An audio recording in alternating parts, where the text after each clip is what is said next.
Happy Australia Day. What a wonderful country we live in. And of course, we all know why this day matters. We also know about all of the histories that go with it and the difficulties on any one day. But as always, the different types of media that are out there will give you a different type of impression about what happened today. From the Daily Mail, apparently it was an opportunity just to have lots of, and I use this term as a compliment, Sheilas, wearing virtually nothing. All over the country, lots of, good-looking blokes on surfboards and, a dude in between TikToks pushing around in his tinny. That's there, Australia. Don't mind it.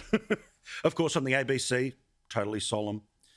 As among other things, they were looking for the ultimate iconic image of an Indigenous man standing in front of the Opera House, of course, all in Indigenous colours. Recognitions that it's 50 years ago since the start of the tent embassy.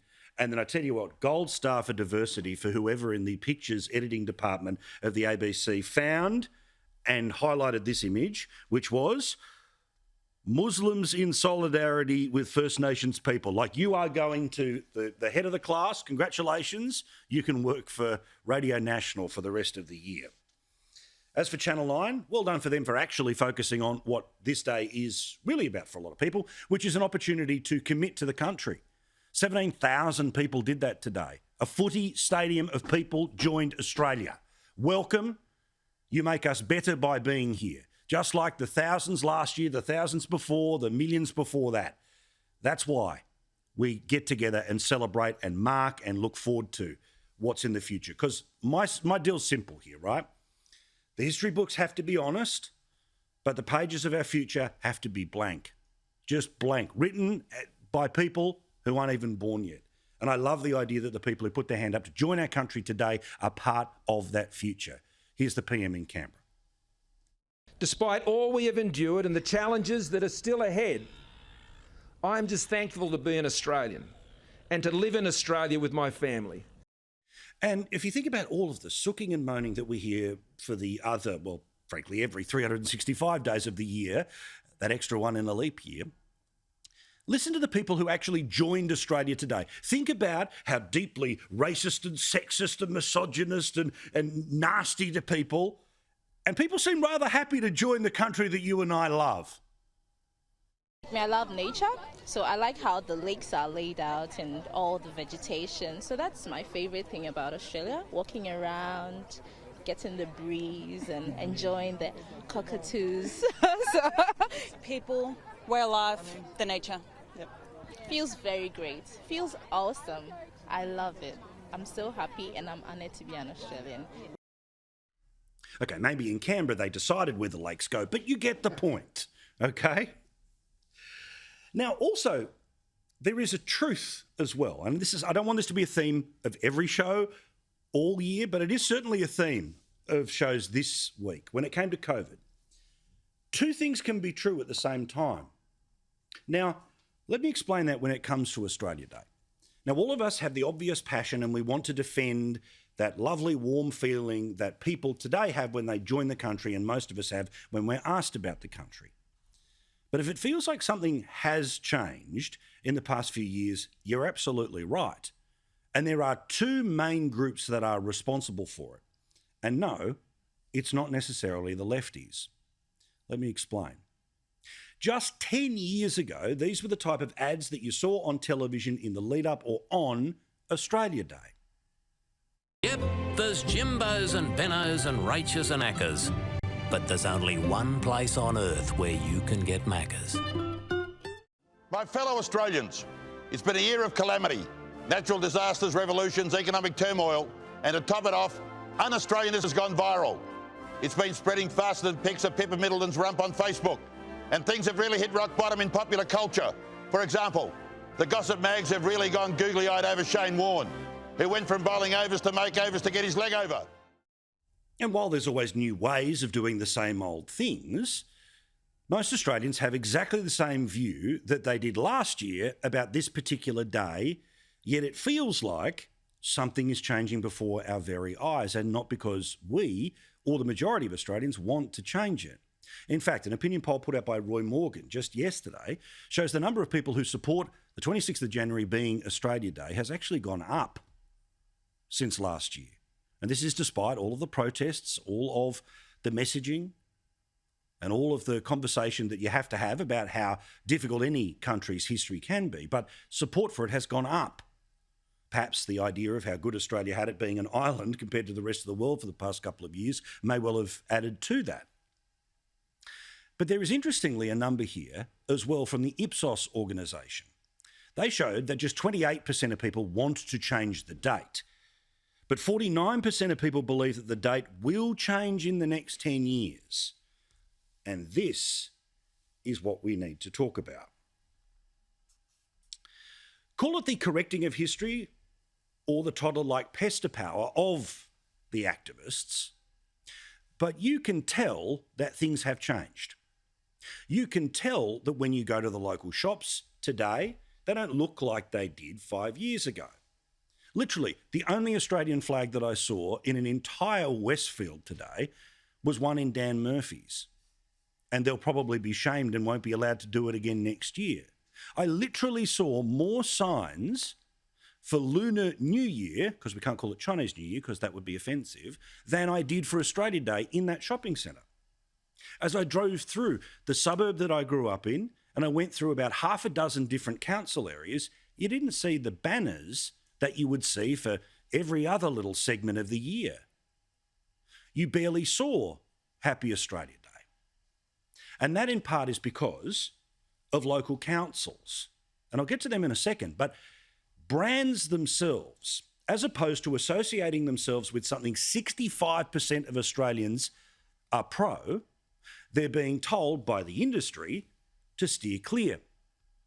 Because as it always works, the smallest group of people with the loudest possible voices, be it activism on the internet or the radicalism that they get from a particular version of history from a university or a particular level of self-hatred that might come from Radio National each and every day, brands end up siding with the cool kids all the time, not the majority of the people who actually buy their products. Now, if this number changes and you got to 50-50 and you got to 55-45, you would understand. But if 65% of people, and you can take your pick, all different polls, lots of different organisations, basically the same, that almost 2/3 of Australians understand what this day is about and are cool for it to exist. But as I said, you now see a scenario where people play to where the Greens hang out oh so often, and that is Twitter. So you see today that the response of many an AFL club today was to post things like this. Free speech means you are entirely entitled and I encourage you to say whatever you want. Free speech means we get to respond to it. Welcome to a free and open society. Their view is that today is not a day to celebrate. Effectively a message echoed by all of the different footy clubs. Now, again, this is an interesting moment when you're telling 65% of people in the stands that they are wrong about today. And we will collectively take a position to either change your mind or educate you, depending on your worldview. But that's why this is changing. And that's why today felt like it actually felt. And I'm probably the first person to actually be honest with you about this, because I know we've all heard the exact same things and we all believe exactly the same things when it comes to what matters when it comes to Australia Day. But the reality is, you know that this one felt different. So much so that the Daily Mail headline that they put on top of all of their images of scantily clad people, can we show it again? No, apparently not. Anyway, there'll be an After Dark edition. It says that today was a day where millions of people were basically in two camps. It was Australia Day that was supposedly about barbecues, and then, of course, it was about Invasion Day. So you've got a scenario here where companies won't celebrate a national day. Therefore, if they don't celebrate the National Day, then the visibility and the importance of that national occasion starts to fall down. Secondly, local councils, for whatever reason, at some point in time, were given the ultimate power to put on lots and lots and lots of little local celebrations. And many of them have pulled the pin on them for, be they woke reasons. And this story, by the way, is just from 4 years ago. And in 4 years, it's gone from 2 Melbourne councils to now a huge chunk of councils all over the country. Everyone didn't wake up and get a conscience at once. This is a campaign, and it's working. And then, of course, you had the scenario of COVID, where COVID meant that many of the public gatherings that would exist in times like January of 2021, and then again in January of 2022, well, they would have to be cancelled. So simultaneously, Australia Day feels like a reduced moment in the Australian calendar, because the people whose job it is to celebrate it either chose not to or cancelled at the last minute. And the companies who sell to 65% of Australians who are fine with today, well, they get pressured by the internet not to do it. And then, funnily enough, the reinforcing factor is that a couple of years later, people turn around and say, well, as you can see, the number of people celebrating Australia Day keeps falling every year. So obviously there is not some share house in the inner west of Sydney or Melbourne where the lefties get together to plan this stuff out, but they know how it works, which is what starts as activism becomes a toddler tantrum campaign. Big companies essentially don't want to be out with the cool kids at any one time. And then because people don't pay attention to the people they elect onto local councils, people make decisions on the behalf of hundreds of thousands of residents about whether or not this day should be viewed in the way that it currently is. So here is a truth that nobody else will tell you. The Ipsos poll is probably right. That despite the fact that almost 3/4 of Australians feel one way, we're going to end up getting pushed in another. And it doesn't mean that it's time to resist and all of those code issues that people will put out there about far right-wing terrorism. What I'm saying to you is, even though you and I know what today's about, the people who have the money and the people who have the power to declare something legitimate or illegitimate have made their decision.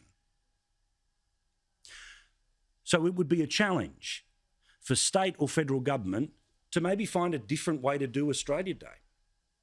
Maybe it's time for just the state government or the federal government to run the celebrations so that you take it out of the hands of your local tin pot dictator and they were able to make a decision that is in keeping with where 3 out of 10 Australians are. Now, I want to also make this very clear as well. The current Prime Minister changed the national anthem to be more inclusive, from young to one. He used $20 million of taxpayers' money to make sure that the Indigenous flag was free for all to use.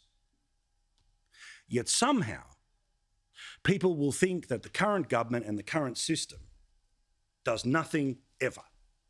The current government spends more money than ever before on Indigenous issues, as will the next one and the next one and the next one. Australia should obviously tell the truth about its history. We should obviously commit to whatever that blank page is into the future. But make no mistake, what pisses off the lefties isn't January 26. It's the recognition of the Western world. It's the celebration of a society that they are happy to live in, are happy to have its modernity, are happy to have all of its trinkets and all of its positions of power and wealth. Yet for some reason, they want to simultaneously pull it apart at the same time. The test of their seriousness, by the way, is will any of the TV presenters who wave their finger about Australia Day give up their spot to a young Indigenous person who wants to be a broadcaster? What about the same for the local councillors or mayors? And just finally, if you think that this is an issue that I'm over-egging, let me give you an insight into what might be about to happen in the next little while. Despite the fact that Anthony Albanese has made it very clear Australia Day stays on January 26, the person who he would make the Indigenous Affairs Minister has said, let's move it from January 26.